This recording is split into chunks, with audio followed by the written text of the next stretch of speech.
is Kuris Ventures and welcome to episode 5 of our travel segment.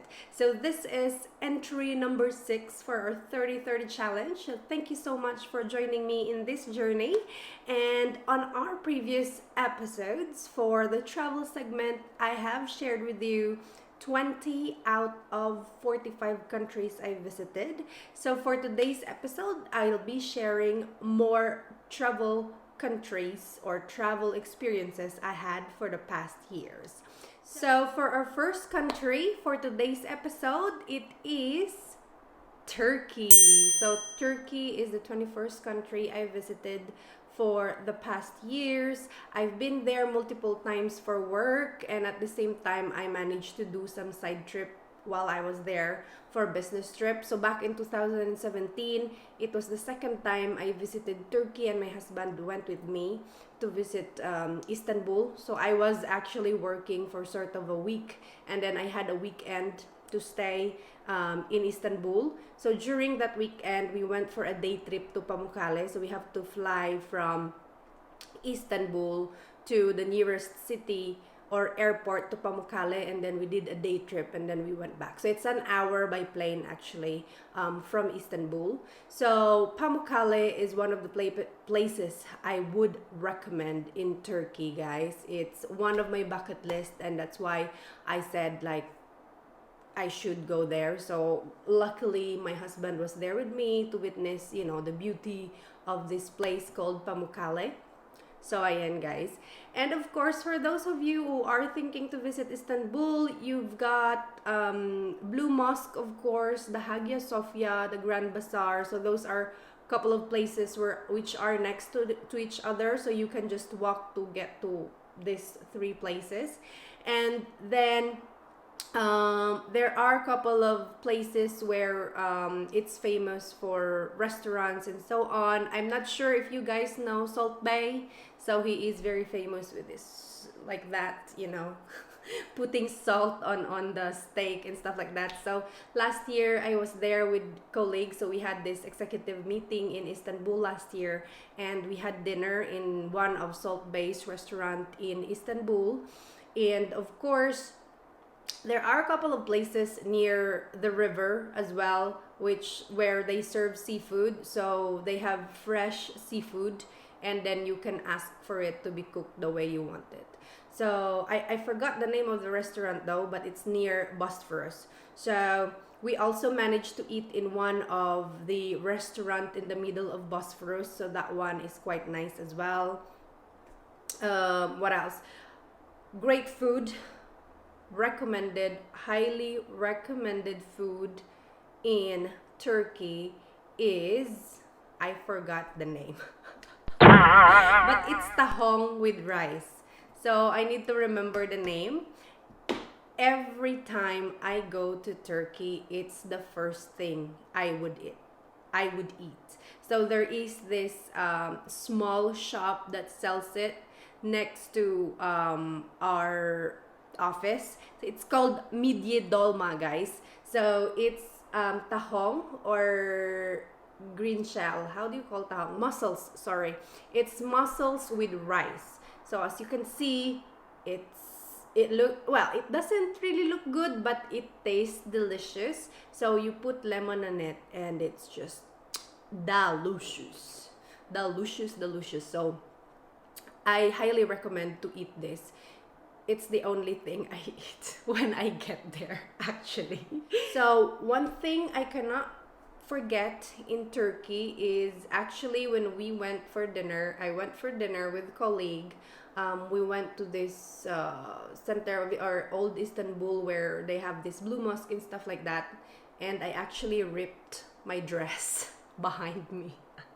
So I don't know how it happened, but anyway, guys, it was like a big rip. And luckily, I have some, garments to protect me, but it was just funny. I don't know how I managed to rip it. So that's that for Turkey, guys.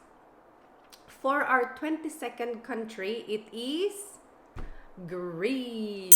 So we went to Greece. I was with my friends back in 2014. So we went to Corfu. So this is again a party place, guys. This is where all the Brits go to. All the young Brits go to Corfu all the time to party. And when we arrived at the airport, this guy said, "Ooh, welcome to Corfu. This is where girls become a woman." So when you visit Corfu, you become a woman after. So I'm not sure if you know what it means.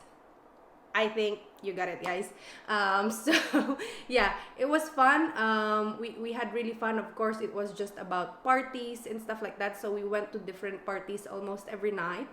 And one thing I can never forget in Greece is actually the boat party where we went to. And there were two military guys and two girls kissing each other. So two guys kissing each other and two girls kissing each other. It was sort of a dare, I think, in this boat party. So they were just like kissing each other mouth to mouth in this party. So yeah, there's a lot. Well, in Corfu, they also have this thing called Blue Lagoon where we went. So there are a couple of activities you can do in Corfu, Greece. It's also affordable, guys. So I think if you're, young and you want to walwal, it's a place where you could go to. I'm not gonna recommend it to families, I would say, because this place is just really famous for parties and it's parties everywhere. So yeah, I'm really hoping I could go back to Greece soon. I really want to visit that place where Descendant of the Sun was shoot. So ayan, Korean drama na naman, guys. That island I really want to visit. And of course, the Santorini. So Santorini is one of my bucket list as well. So hopefully, again, someday I'll be able to visit those part of Greece. So ayan, guys, that's that for Greece.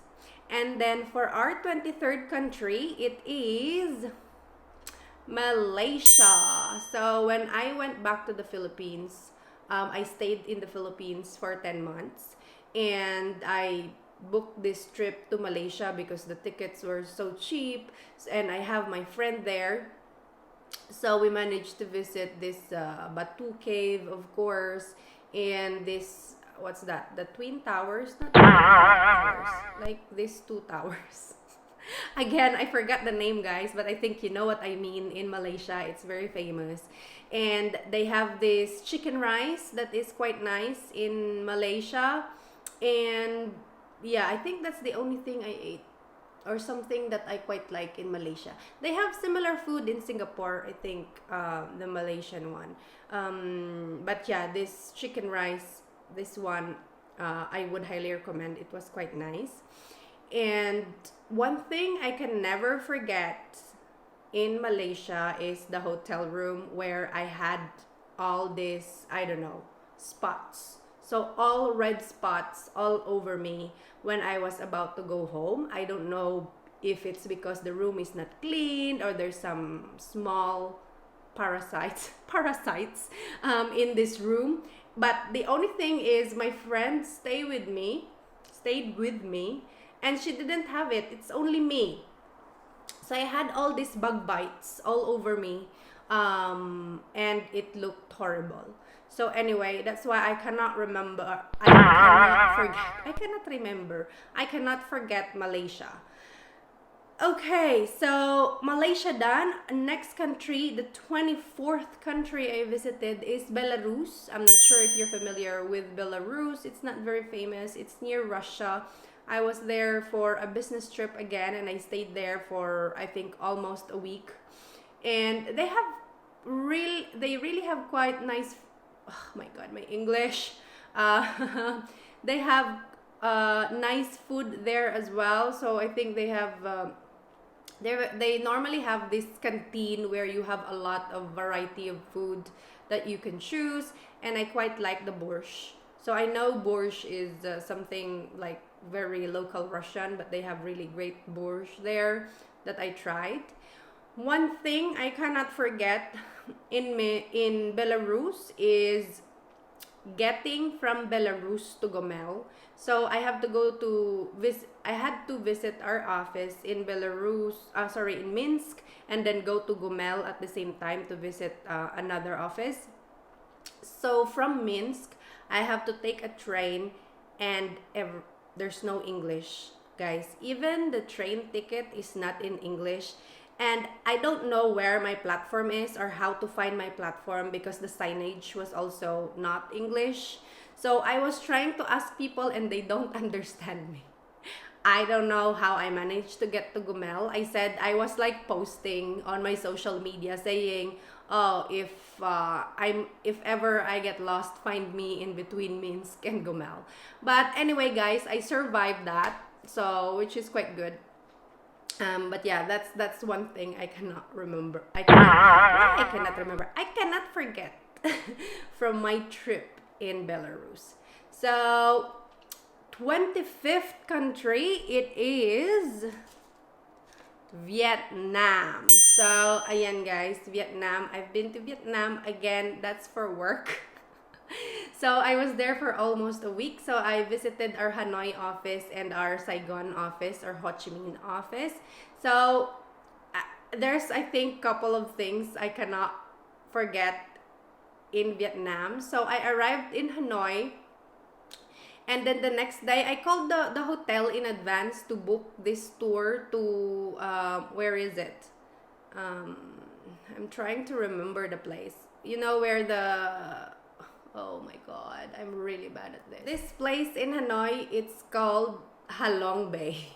So I tried to book at the reception about this Halong Bay, and it's supposed to leave at 7, and this girl didn't book me, and she advised me that I can take another route through public transport, guys. So me, who is arriesgada, I really wanted to I wanted to visit Halong Bay so bad that I just went through public transportation. And you know, I was in this local bus, public bus, not air conditioned, where they have all the chickens and stuff like that behind. So I took this bus, and then I was like, oh, I'm going to Halong Bay, please let me know where I'm getting off. And of course, it's really hard to communicate in English at the same time. So I managed to get off the bus, and then there were these motorcycles waiting, of course, for tourists.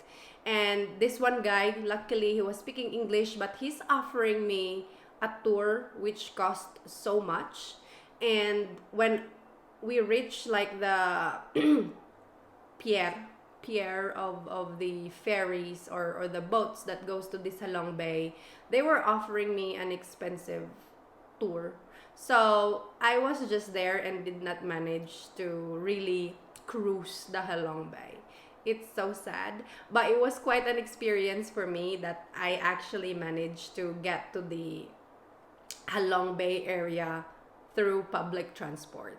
And then from Hanoi, I had to fly to Ho Chi Minh. Again, another trick. I was tricked again. There was this guy who offered me a motorcycle tour in Ho Chi Minh, and he was like, oh, it's very cheap. I think it's $20.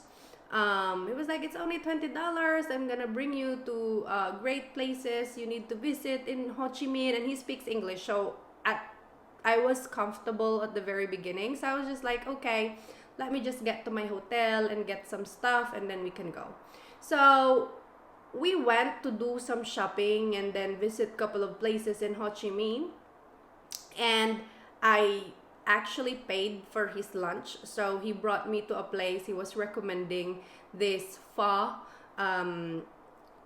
So I went with him. I paid for his meal, and then after the tour, he was like, oh, you have to pay more. And I was like, you said it's $20. And he was like, no, it's $20 for an hour. And we were touring for 3 hours, and he did not tell me that at the very beginning. So I was so annoyed, and I was like, no, it's not even 3 hours, and you did not tell me that it's gonna be $20 per hour. And I was like, we can go to my hotel. You will be able to check what time I left and what time we are arriving back, so we can calculate how much hours. And then he was like, oh, no, it's okay. So he was scared to go to my hotel as well, and then he just accepted my payment. But I cannot remember how much I paid him. I think I paid him like $40. So I was quite annoyed. I had fun during the tour, but I was annoyed that he was trying to trick me. So those were the unforgettable moments I had in Vietnam. So in terms of the food, I know pho is very famous in Vietnam, but the one I tried was not very good.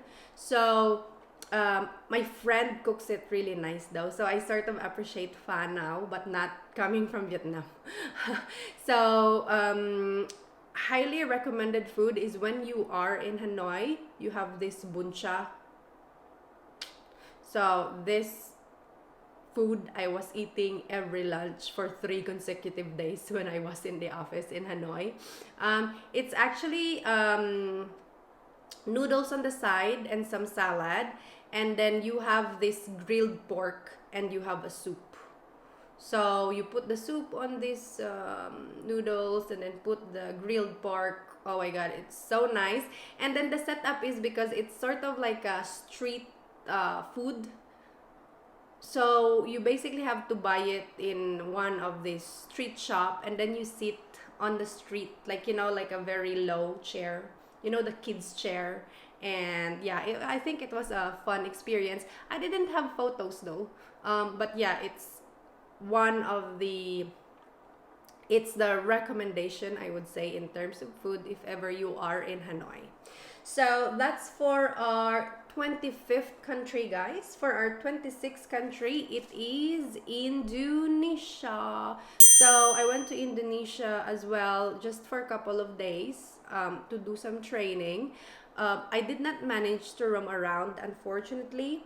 In terms of food, I cannot even remember what I ate because it was Ramadan when I went there. So I think most of the restaurants were closed during the day. They only open like late evening, and the only restaurant that is open, I think, again, if I remember well, it was another Italian restaurant next to our office. I don't know why it's always Italian restaurants. But yeah, I did not even eat any local food when I was there. I think I cannot really recall. But I did bought some sambal, of course. That's very famous in Indonesia, sambal. So no roaming around in Indonesia, unfortunately. One thing I cannot forget from Indonesia is the traffic. The traffic is so bad. It's like the Philippines, actually. So yeah, that's the 26th country for today's episode, guys. So those were 6 countries. So that's 26 countries out of 45, guys. So for more travel videos, join me again tomorrow for our next episode. Thank you very much for watching, and saranghae, everyone.